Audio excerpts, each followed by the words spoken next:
अपनी मेहनत और लगन से अपने परिवार की गरीबी को दूर कर दिया। रीना 5वीं क्लास की छात्रा थी। वो दौड़ी दौड़ी स्कूल की तरफ जा रही थी, लेकिन जब वो स्कूल पहुंची तो उसकी क्लास शुरू हो चुकी थी।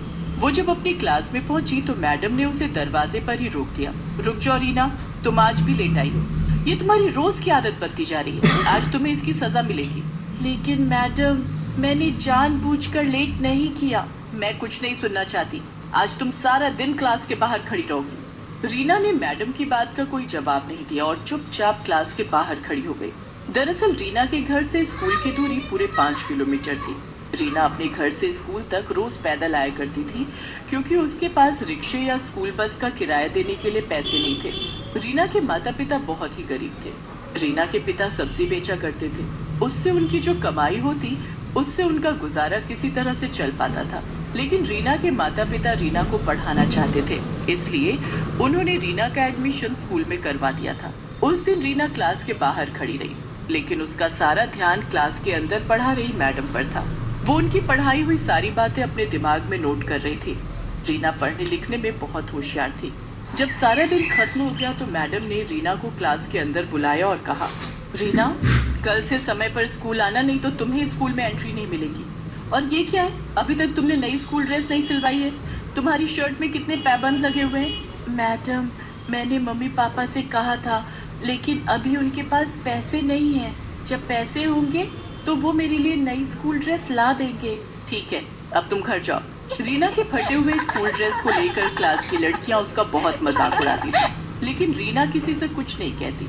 रीना स्कूल से पैदल घर आ गई। घर आने के बाद उसने मैडम की पढ़ाई हुई सारी चीजें फिर से रिवीजन की। उसे नहीं पढ़ूंगी, इस बार मुझे भी नई किताबें चाहिए। मेरी पुरानी किताबें देखकर मेरी सहेलियां मेरा मजाक उड़ाती हैं। रीना के माता पिता के पास इतने पैसे नहीं थे कि वो उसे नई किताबें ला कर देते, इसलिए रीना अपने किसी सीनियर से सेकंड हैंड किताबें पढ़ाई से तो पढ़ाई पुरानी किताब से भी हो सकती है। किताबें नई या पुरानी होने से कुछ नहीं होता। नई किताब में जो बातें लिखी होंगी वही तो पुरानी किताब में भी लिखी होंगी, इसलिए तू पुरानी किताब से पढ़ाई कर ले। ठीक है माँ। रीना इस बार भी अपने किसी सीनियर की पुरानी किताब सस्ते दाम में खरीद लेती है। रीना की पुरानी किताब देखकर उसकी सहेलियां हंसकर उसका मजाक उड़ाने लगी। रीना, नई क्लास में भी फटी हुई किताब। इन किताबों में तो कवर लगाने की भी जगह नहीं है। मेरी किताब पुरानी और फटी है तो क्या हुआ, देखना मैं इस बार भी क्लास में अव्वल आऊंगी। रीना इस बार और भी ज्यादा मन लगाकर पढ़ाई करने लगी। रीना अपने घर के हालात जानती थी, इसलिए वो कभी अपने माता पिता से किसी चीज की डिमांड नहीं करती थी। दूसरे बच्चों की तरह वो लंच में तरह तरह के पकवान नहीं लाती थी। एक दिन स्कूल में लंच के समय, चल रीना, खाना खाते हैं, बहुत भूख लगी है। ठीक है। पिंकी ने अपना लंच बॉक्स खोलकर देखा तो उसमें आज फ्राइड राइस और चिली पनीर रखे थे। अरे वाह, आज मम्मी ने मेरी फेवरेट डिश दी है, इसे खाकर बड़ा मजा आएगा। पिंकी का लंच देखकर रीना अपना डब्बा खोलने की हिम्मत नहीं कर पा रही थी। तभी कीर्ति भी अपना लंच बॉक्स लेकर वहाँ आ गई। कीर्ति, तू आज लंच में क्या लाई है? कीर्ति ने अपना लंच बॉक्स खोला। आज मम्मी ने पूरी और शाही कोफ्ते दिए हैं। अरे वाह। रीना, तू लंच में क्या लाई है? तू भी अपना डब्बा खोल। मैं आज लंच नहीं लाई। लेकिन मैंने तो तुझे अपने बैग से लंच बॉक्स निकालते हुए देखा था, तूने उसे वापस क्यों रख दिया? पिंकी ने रीना के बैग में से उसका लंच बॉक्स निकाल लिया। दोनों सहेलियों ने जब रीना का लंच बॉक्स खोला तो उसमें गुड़ और 2 सूखी रोटी रखे हुए थे। अरे रीना, तेरी मम्मी ने लंच में रोटी और गुड़ दिया है, ले तू हमारा खाना खा ले। नहीं, तुम लोग अपना खाना खाओ, मुझे तो गुड़ और रोटी खाने की आदत है, मैं यही खा लूंगी। अरे हमारा खाना टेस्ट करके देख, ऐसा टेस्टी खाना तूने कभी नहीं खाया होगा। रीना को पिंकी की ये बात बहुत बुरी लगती है। उसकी आंखों से आंसू छलक आते हैं। वो चुपचाप अपना लंच बॉक्स लेकर क्लासरूम से बाहर आ जाती है और गैलरी में बैठकर खाना खा लेती है। रीना इसी तरह संघर्ष करके अपनी पढ़ाई कर रही थी। चाहे कितनी भी परेशानियां और रुकावटें आए, लेकिन वो पढ़ाई में हमेशा अव्वल रहती। एक दिन रीना के बाबा, रीना अब 7वीं कक्षा में पहुंच गई है। वो अब बड़ी हो रही है। उसकी पुराने स्कूल ड्रेस छोटे हो गए हैं और कई जगह से फट भी गए हैं। इस बार हमें उसके लिए नई स्कूल ड्रेस सिलवानी ही पड़ेगी। मैं समझता हूँ रीना की माँ, लेकिन मैं क्या करूँ? तुम तो जानती ही हो कि सब्जी बेचकर हमें 2 वक्त की रोटी पानी किसी तरह से मिल रही है। अगर इस बार रीना के लिए नई स्कूल ड्रेस खरीद ली तो उसकी किताबें नहीं खरीद पाऊंगा। रीना के बाबा, मैं सोच रही थी कि रीना के स्कूल जाने के बाद मैं सारा दिन खाली रहती हूँ। आप भी सब्जियाँ बेचने बाजार चले जाते हैं, तो क्यों ना मैं भी कोई काम कर लूँ। इससे 2 पैसे ज्यादा आएंगे और रीना की पढ़ाई में वो पैसे काम आएंगे। ठीक है रीना की माँ, ऐसा ही कर लो। कम से कम रीना के लिए नई स्कूल ड्रेस और नई किताबें तो आ जाएंगी। रीना अपने माता पिता की बातें सुन रही थी। वो मन ही मन सोचती है, माँ पिताजी, आप दोनों मेरी पढ़ाई के लिए जितनी मेहनत कर रहे हैं, मैं वादा करती हूँ कि मैं एक दिन आप दोनों को दुनिया की सारी खुशियाँ दूंगी।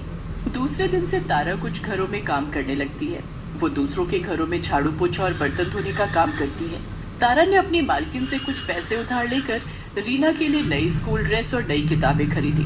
लेकिन ये बात रीना की सहेलियों को पता चल जाती है, क्योंकि रीना की माँ जहाँ काम करती थी वो कोई और नहीं, कीर्ति और पिंकी का ही घर था। एक दिन, अरे रीना, नई स्कूल ड्रेस और इस बार तो नई किताबें भी। हाँ, क्योंकि रीना की माँ अब जॉब करने लगी है। उन्होंने कल ही तो मेरी मम्मी से एडवांस लिया था। उन्हीं पैसों से रीना की नई स्कूल ड्रेस और नई किताबें आई हैं। हाँ यार, रीना की मम्मी मेरे घर में भी काम करती है। मेरे घर में आज छोले भटूरे बने हैं। मैंने मम्मी से कह दिया कि थोड़े से छोले भटूरे रीना की मम्मी को भी दे दे। रीना आज घर जाने के बाद तुझे छोले भटूरे खाने को मिलेंगे। आखिर तुझे भी तो अच्छा खाने का स्वाद पता चलना चाहिए। अच्छा खाना खाकर भी अगर पढ़ाई में मन न लगे तो उस खाने का क्या फायदा। खाना तो वही अच्छा होता है जिसे खाने के बाद दिमाग तंदुरुस्त रहे और पढ़ाई में खूब मन लगे। रीना का 2 टूक जवाब सुनकर पिंकी और कीर्ति का चेहरा देखने लायक था।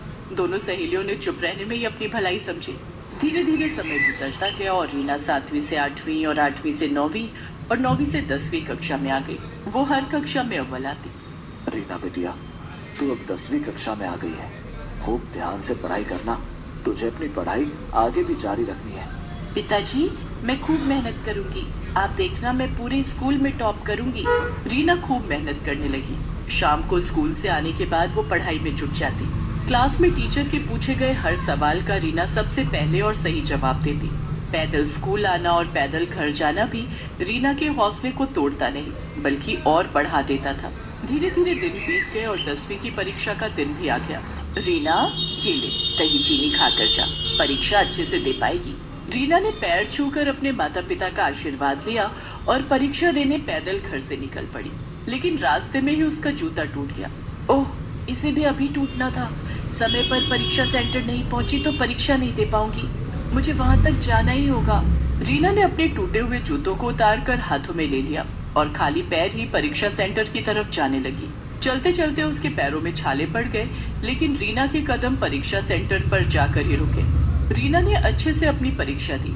दूसरे दिन वो अपने पैरों में पॉलीथीन बांधकर परीक्षा सेंटर पहुंची, क्योंकि नए जूते खरीदने के लिए उसके पास पैसे नहीं थे। इस तरह से रीना ने 10वीं की परीक्षा भी दे दी। कुछ दिनों के बाद जब परीक्षा का रिजल्ट आया क्लास में, रीना, तुम बहुत होनहार और मेहनती हो।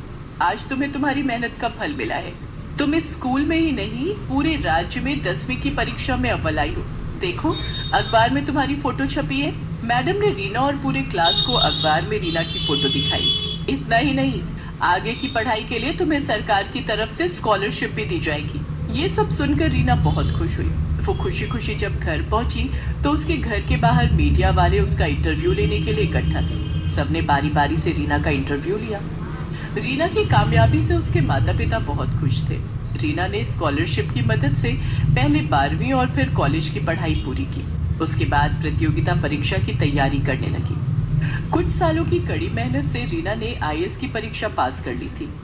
रीना अब एक आईएएस ऑफिसर बन चुकी थी। रीना ने अपने आप से जो वादा किया था उसे पूरा कर दिखाया। उसने अपने माता पिता के कदमों में दुनिया की सारी खुशियां लाकर रख दी।